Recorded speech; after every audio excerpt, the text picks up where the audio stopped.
Unfortunately, it doesn't take a whole lot to cause a disruption in the cattle markets.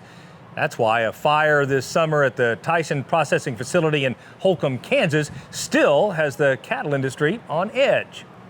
Joining me now to discuss this issue is NCBA President Jennifer Houston. Jennifer, in what ways has this fire impacted the cattle industry? When you have a plant like Holcomb that processes 6,000 head a day, about 6% of our total head slaughtered, that's a big hole. So of course, lots of uncertainty, lots of fear, and a lot of market volatility. Yeah, and Secretary Perdue, U.S. Secretary of Agriculture Perdue, recently announced some action he's taken.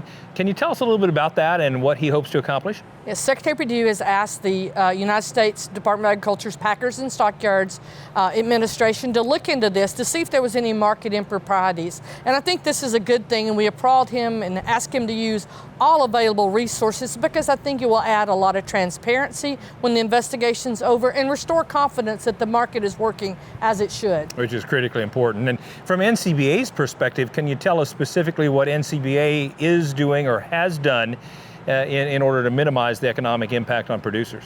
Well, immediately after the fire, we started calling all of the folks in Washington, all the regulatory agencies, Department of Transportation, for some relief on hours of service as these cattle try to get from Kansas to other packing plants. USDA, we also asked Packers and Stockyards to look over and be sure that all things were working and the market was working as it should. We talked to the Commodities Future Trading Commission to be sure the futures were working like it should. And we talked to the White House to be sure that all this was coordinated through the White House.